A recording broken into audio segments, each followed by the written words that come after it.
Salut à toutes et à tous, c'est le Rebelle Capitaliste, j'espère que vous allez bien.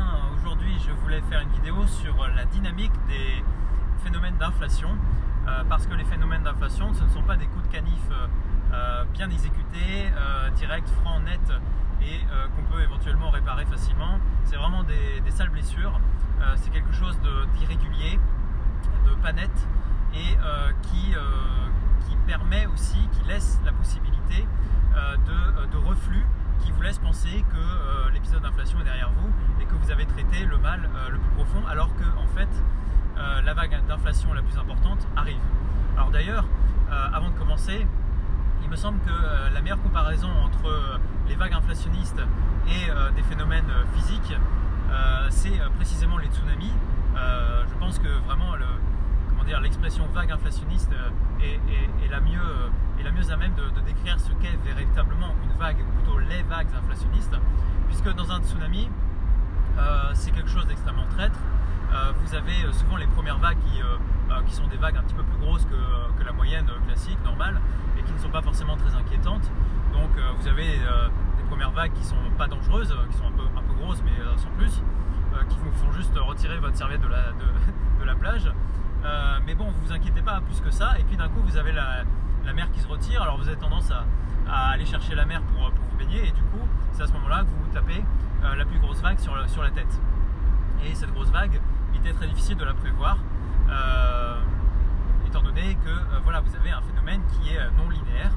C'est pas une vague qui vous arrive dessus et c'est terminé, non, c'est plusieurs vagues, et puis souvent les premières elles sont pas très impressionnantes, et puis vous avez rentré de l'eau, et puis in fine vous avez vraiment le tsunami qui va vous faire mal.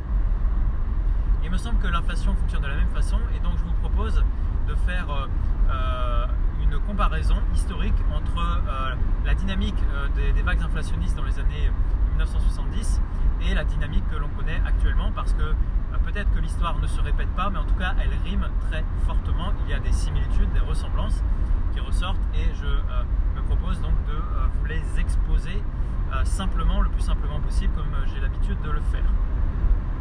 Alors d'abord, pour commencer, toujours intéressant d'incarner la situation. Aujourd'hui nous avons comme président de la Fed Jerome Powell, qui vient de se voir renouvelé dans son poste de président de la Fed.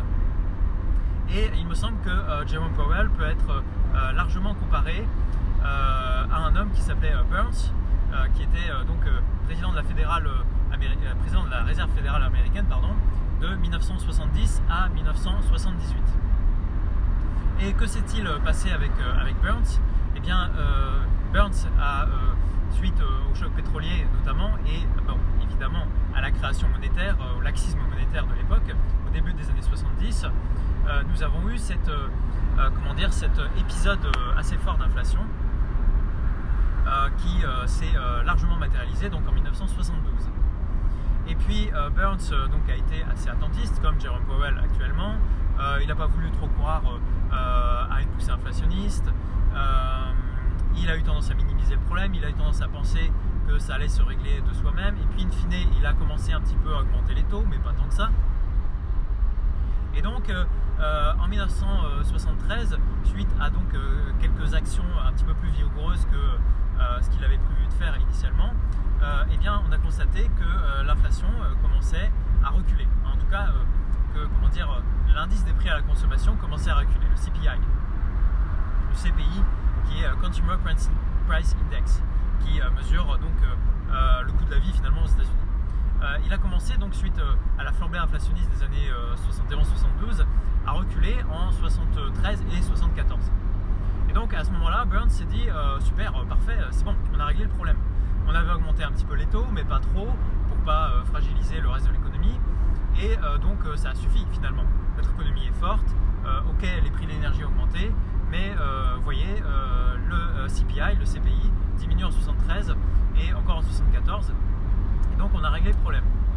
Donc Burns est resté en poste, et finalement on a relâché un petit peu la vigilance, un peu comme quand vous venez de vous prendre une vague qui en fait annonce le tsunami. Mais c'était pas la grosse vague, alors vous dites voilà, le plus gros est passé, ok, la plage a été un peu mouillée, on a perdu 2-3 serviettes, 2-3 lunettes de soleil dans l'histoire, mais voilà, on peut revenir sur la plage, faire comme avant, c'est bon, accrocher un petit peu notre vigilance. Et là, à sa grande surprise, l'inflation a commencé, en tout cas les prix à la consommation ont commencé à augmenter avec un soubresaut assez léger entre 74 et 75, et puis ensuite de façon très forte en 75, 76, 77, 78. Et alors Burns a été complètement attentiste parce qu'il s'est dit bon ok, ça recommence, donc on va refaire la même chose, c'est-à-dire peu de choses, parce que ce peu de choses finalement avait fonctionné entre 72 et 73, et donc il n'y a pas de raison que ça ne refonctionne pas encore une fois. Donc on va augmenter un petit peu les taux, on va faire un petit peu attention, et donc ça va fonctionner. Sauf que ça n'a pas du tout fonctionné, l'inflation a continué à augmenter toujours plus, de façon parabolique, exponentielle, et on a eu quasiment une ligne droite vers le ciel en 77-78. Et à ce moment-là, je veux dire, l'économie vraiment supportait mal, les conflits sociaux, etc., le coût de l'énergie, et donc on commençait à avoir de sérieuses difficultés aux États-Unis de ce fait. Donc Burns, qui manifestement après toutes ces années n'avait toujours pas réussi à juguler l'inflation, a été remercié. Il a été remplacé par un président de la Fed qui a duré, je crois, un an ou même pas un an, voilà, qui a été un homme intermédiaire de transition, un bureaucrate classique qui lui non plus n'a réussi à rien résoudre. Et enfin, vous avez eu Paul Volcker qui est arrivé en 79, juste avant que Reagan soit élu président. Et Volcker, lui, tout de suite a vu le problème. De toute façon, il s'est dit le problème, c'est les taux d'intérêt réels négatifs, c'est-à-dire que comment dire, les taux nominaux sont trop bas par rapport à l'inflation. Donc, il faut que j'augmente les taux nominaux à hauteur de l'inflation pour juguler l'inflation. Voilà, il y a trop de monnaie dans le système, donc il faut que j'augmente fortement d'un coup le coût de l'argent pour diminuer cette quantité de monnaie, pour faire en sorte qu'il n'y ait plus d'inflation, parce que l'inflation est toujours et partout un phénomène monétaire. Donc puisque l'inflation est toujours et partout un phénomène monétaire, si je diminue la masse monétaire, eh bien in fine je diminuerai aussi l'impact sur les prix à la consommation, sur le CPI. Et Volcker donc est arrivé et en gros il a donné comme un bon cow-boy un coup de flingue dans les taux d'intérêt réels négatifs, et donc les taux nominaux ont été augmentés très fortement jusqu'à 15-16%. Vous imaginez des taux Fed à 15-16%. Aujourd'hui on a déjà peur au niveau de la bulle immobilière française de taux à 10 ans et à 20 ans pardon, de 2%. Alors à l'époque on est monté jusqu'à 15%. Vous vous rendez compte un peu de ce qu'il a fallu faire pour juguler l'inflation. Et de ce fait, Volcker plus Reagan, les Reaganomics, le fait d'avoir une monnaie saine, le fait de déréguler, etc., eh bien, ont permis d'assainir la situation assez rapidement. Et donc le CPI a fortement décru au début des années 80 jusqu'à retrouver un niveau très sain et très honnête. Voilà, donc vous voyez bien qu'il y a eu une première poussée dans les années 71-72 et puis une décrue qui a permis de penser que le peu qu'on avait fait avait permis de juguler l'inflation entre 73 et 74, alors qu'en fait non. Alors qu'en fait c'était juste lié à des anticipations des acteurs, je vais revenir là-dessus, qui ont fait que vous avez eu ce reflux, cette première vague qui n'a pas été aussi forte qu'elle aurait dû. Et finalement, ce reflux n'était pas dû tant à l'action de Burns qu'aux anticipations des acteurs économiques, sur lesquels je vais revenir encore une fois là tout de suite. Et donc, on a manqué d'agir à ce moment-là, et il a fallu agir encore plus quand le tsunami est véritablement arrivé entre 75 et 79 et 1980. Aujourd'hui, c'est un peu la même chose qui se passe, on a l'impression. L'inflation l'a très fortement augmenté aux États-Unis, enfin partout, je dirais dans tout l'OCDE, parce qu'il y a eu une création monétaire débridée qui a été augmentée encore plus par la crise sanitaire. Et donc aujourd'hui on est à 8% officiel aux États-Unis en annualisé au niveau inflation, enfin au niveau des prix à la consommation, pardon. On est probablement plus près des 15%, je pense, parce que l'inflation officielle, en tout cas les prix à consommation officiels, le CPI officiel, a été largement revu depuis les années 70 et il décote largement par rapport au réel. Donc je pense qu'en tout cas de façon quasiment certaine, on est au-dessus de 10% d'inflation aujourd'hui aux États-Unis, ce qui est un niveau très important. Or, le taux Fed est inférieur à 2%. Donc, Jerome Powell agit comme Burns, c'est-à-dire il se dit bon, ok, je vais augmenter un petit peu mes taux, mais pas trop, parce que je ne veux pas trop faire de mal aux bulles immobilières, aux bulles des actifs, etc. Et ça va suffire, vous allez voir, la récession va diminuer l'inflation comme ça, et puis on va revenir à la normale gentiment, 1 ou 2% dans quelques temps. Voilà. Et souvent plus vite que le bon sens ne pourrait le laisser imaginer. Voilà. Et forcément, ils croient ce qu'ils veulent croire, et donc ils nous disent oui, en 2024 ce sera réglé, quoi. Voilà. Selon quoi donc Jerome Powell agit un petit peu comme Burns et se laisse piéger de la même façon. Parce que ce que devrait faire aujourd'hui Powell, c'est dire ok, l'inflation est à 10%, et ben je mets mes taux Fed à 10%, point barre.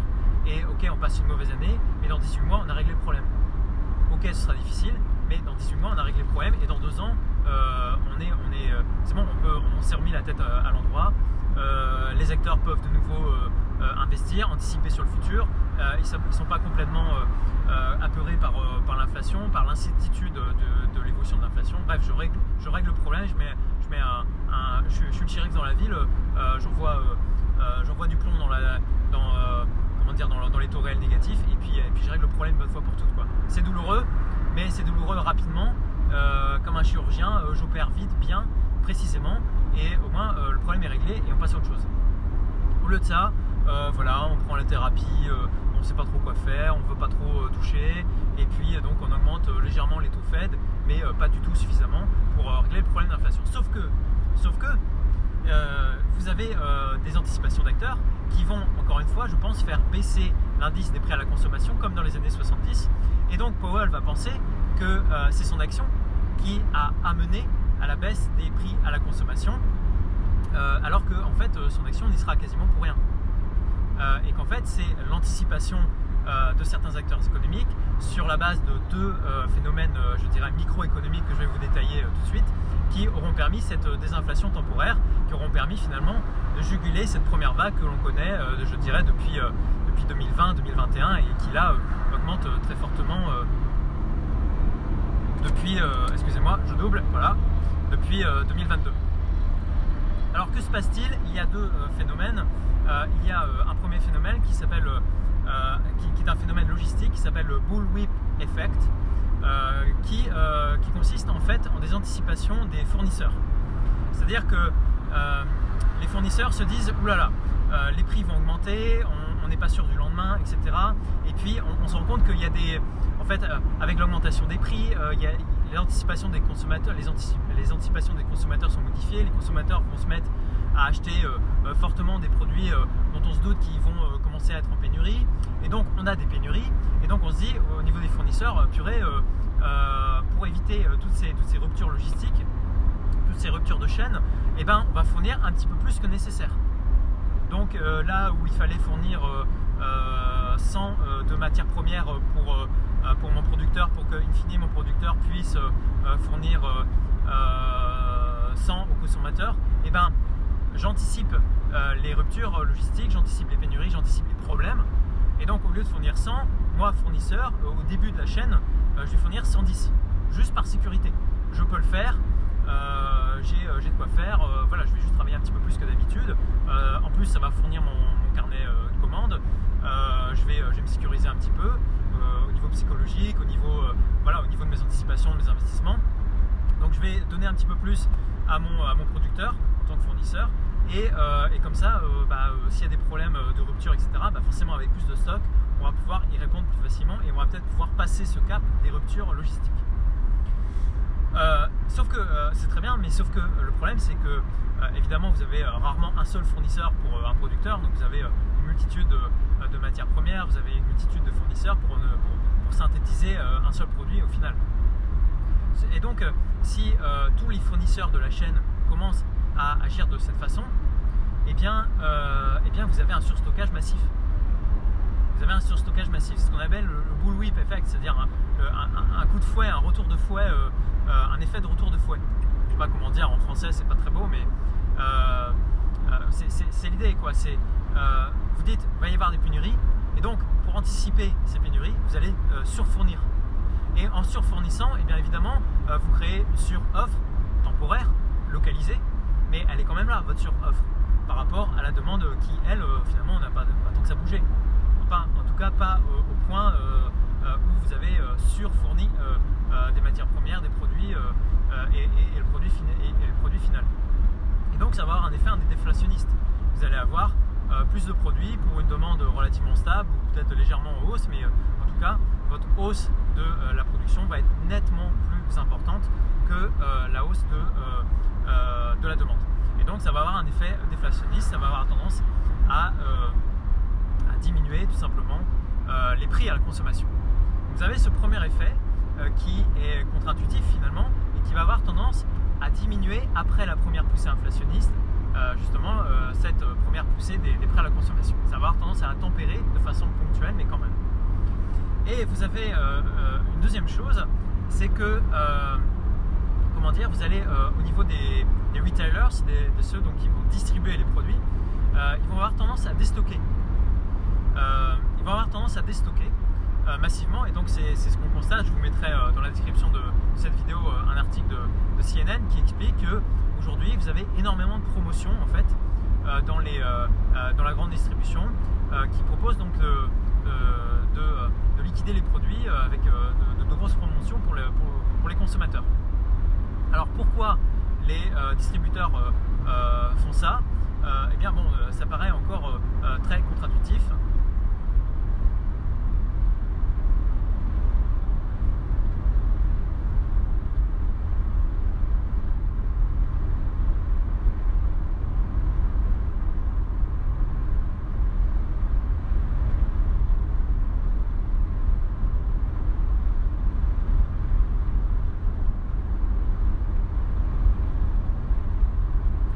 Pourquoi les retailers, la grande distribution fait ça? Parce qu'elle a tout simplement peur.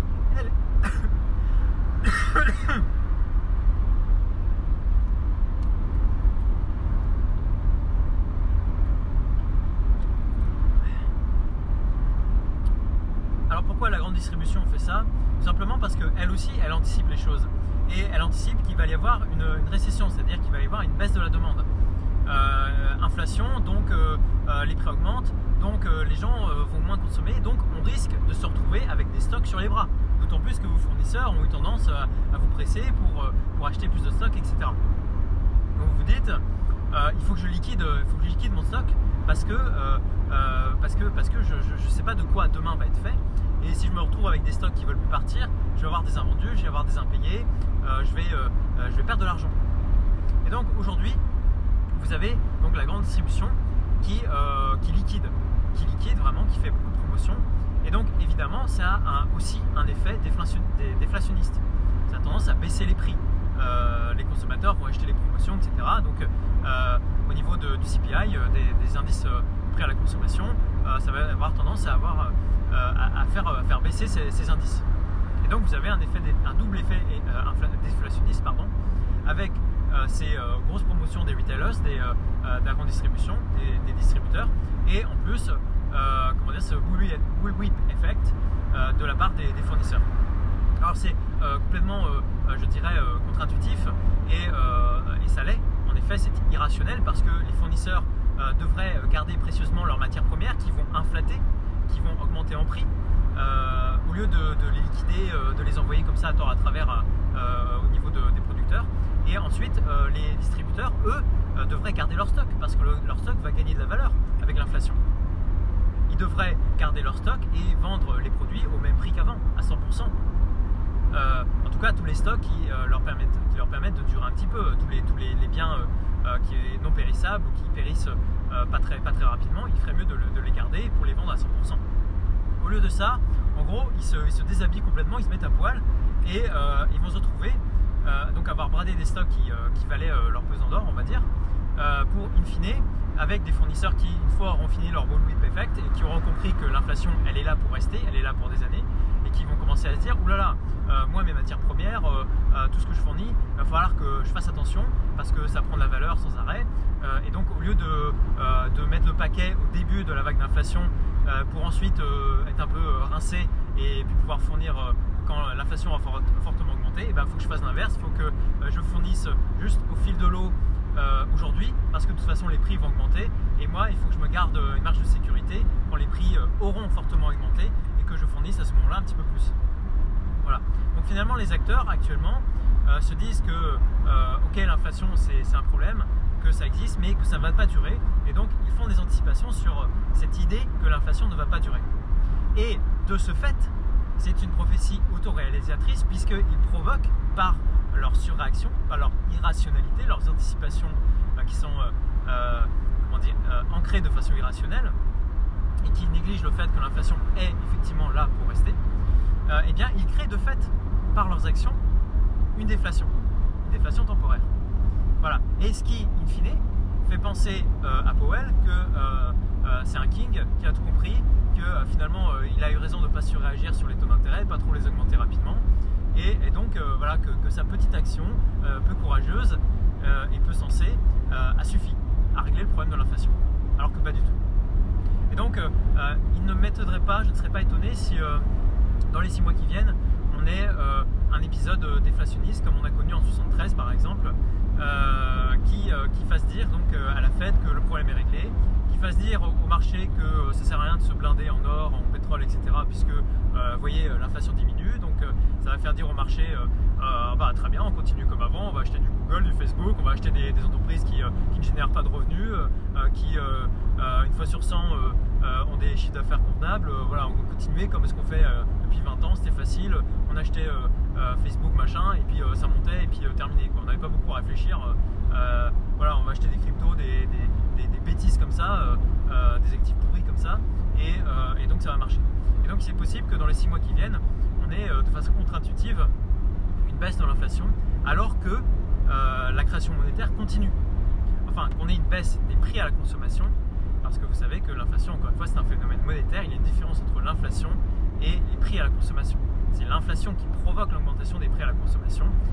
Et donc, il est fortement probable que, malgré le fait que la masse monétaire augmente, donc que l'inflation augmente, eh bien, on est malgré tout, du fait des anticipations, des ancrages des acteurs au niveau microéconomique, qu'on ait une baisse des prix à la consommation jusqu'à fin 2022 peut-être. Voilà. Très difficile de dire précisément au mois après comment ça va se passer, mais il est probable qu'on ait cet effet.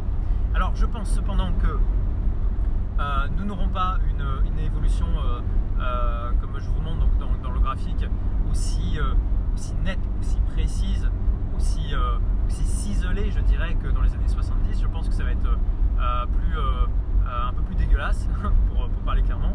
Je pense que on va avoir donc cette augmentation de l'inflation qui a commencé en 2021-2022 et donc du CPI en 2020-2022. Je pense qu'on va avoir en effet un reflux, on va dire, pour toujours emprunter un vocabulaire, je dirais, hydraulique, pour faire cette comparaison donc, avec les vagues d'inflation. On va avoir probablement un reflux jusqu'en fin 2022, peut-être encore début 2023 au niveau du CPI, et pour ensuite avoir véritablement la grosse hausse, le tsunami, peut-être vraiment, je sais pas, mi-2023 ou fin 2023. Enfin, je vois mal arriver cela quand même en 2024, mais c'est possible. Après tout, dans les années 70, ça a mis quand même quelques années à se décompter tout ça. On a tendance à toujours faire en sorte à penser que ce qui est nécessaire va être imminent, alors que pas forcément, parfois ça prend des années. Mais je dirais que plus ça va prendre des années, plus ça va être grave. Donc si vous n'êtes pas trop pressé à détenir de l'or, à détenir des actifs comme oui, l'argent, enfin tout ce qui a une composante anti-inflationniste forte au niveau de la valorisation, eh bien bon, si vous n'êtes pas pressé, je peux vous dire oui, peut-être que ça devra attendre jusqu'en 2024. Mais une fois que ce sera là, je peux vous dire que je peux vous assurer que ça va faire mal, parce que Powell il va voir le CPI réaugmenter, il va se dire ok, bon, j'ai déjà vu ça il y a 2 ans, très bien, on va augmenter encore un petit peu les taux, voilà, puis ça va suffire, et puis en fait là ça suffira pas du tout quoi, ça suffira pas du tout, d'autant plus que au niveau du prix du pétrole ça va continuer à augmenter, parce que c'est pas en ayant sous-investi pendant 20 ans qu'en surinvestissant pendant 1 an ça va régler le problème, hein. On va pas rattraper 20 ans comme ça en quelques mois, et donc probable que les prix de l'énergie vont rester très hauts sur les 2-3 ans qui viennent, même si aussi ils peuvent être volatiles, hein. Et donc à ce moment-là, il me semble que nous aurons véritablement une forte hausse au niveau du CPI, et que ça va faire sauter Powell, ça va faire sauter les marchés financiers, ça va faire sauter tous ces gens qui auront négligé ce qui s'est passé et ce qui se passe au niveau de l'inflation depuis 2020 et plus largement depuis 2001. parce que nous avons une création monétaire depuis 2001 qui a été exponentielle avec la crise sanitaire et la folie que ça a été en 2020 et 2021 et même 2022. Voilà, c'était pour vous faire part de cette comparaison historique. Les choses en économie ne sont pas linéaires, ne sont pas simples. On est sur des phénomènes complexes, on est sur des phénomènes physiques complexes. Encore une fois, je rappelle le livre de Benoît Modelboit sur les fractales en finance. C'est un excellent livre que je vous conseille. Je ne me souviens plus du titre précis, je vous mettrai dans la description de toute façon. Mais voilà, il montre très clairement que de toute façon, à partir d'un certain nombre d'acteurs, à partir d'une certaine complexité au niveau d'un système, vous pouvez pas prévoir en fait des choses de façon précise. Vous pouvez comprendre les grands mouvements, mais éviter la non-linéarité sur le court terme, c'est strictement impossible. C'est comme la météo à 4-5 jours, vous êtes incapable de le dire, quoi. Voilà. Alors que les saisons, etc., tout ça, ça reste relativement stable, donc vous êtes capable de les prévoir, mais c'est du plus long terme. Voilà. Or, nous avons souvent un biais court terme. Nous avons une forte appréciation pour le court terme. C'est probablement lié à notre programmation génétique et sélective. Nos ancêtres vivaient dans le court terme, nos ancêtres devaient prendre la ressource au court terme parce qu'ils ne savaient pas de quoi demain était fait. Donc ceux qui survivaient, c'est ceux qui prenaient la bouffe, les calories à court terme, et on est resté ancré là-dessus, alors qu'aujourd'hui on n'a plus du tout ces problèmes. Notre survie n'est pas liée au court terme, et donc ceux qui réussissent, c'est au contraire aujourd'hui ceux qui voient sur le long terme, ceux qui sont capables d'aller contre leur programmation multimillénaire, je dirais, et même peut-être sur des centaines de milliers d'années, d'aller contre cette programmation qui pousse à privilégier le court terme contre toute raison, et pour faire le long terme. Voilà, pour réussir, il faut survivre, et pour survivre, il faut comprendre le long terme, et pour comprendre le long terme, il faut regarder comment l'histoire s'est passée. Je vous invite, c'est moins orienté économie, c'est plus orienté histoire, psycho-histoire, etc., à écouter Philippe Fabry, parce qu'encore une fois, il va vous permettre aussi peut-être de comprendre ce qui va se passer au niveau du conflit entre les États-Unis et entre l'Occident et la Chine et la Russie. Mais au niveau économique, ça marche aussi un petit peu de la même façon. L'histoire ne se répète pas forcément, mais elle rime fortement. Je pense que c'est ce que nous allons voir au niveau en tout cas des vagues d'inflation entre les années 70 et les années 2020.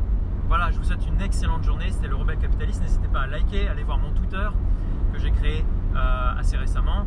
N'hésitez pas aussi à récompenser mon travail éventuellement si ça vous plaît, si ça vous dit. J'ai créé un Tipeee. N'hésitez pas à vous abonner pour ne pas louper mes vidéos. Et puis je suis toujours friand des échanges, des commentaires. Si vous avez des questions, n'hésitez pas. Je ne prétends pas tout savoir. Et on grandit souvent avec l'altérité, en échangeant, etc. Et donc c'est aussi pour ça que je fais ces podcasts. C'est pour fixer un peu les idées, et c'est aussi pour avoir vos retours et pour essayer de nous élever dans une discussion fructueuse. Voilà, excellente journée à vous, portez-vous très bien.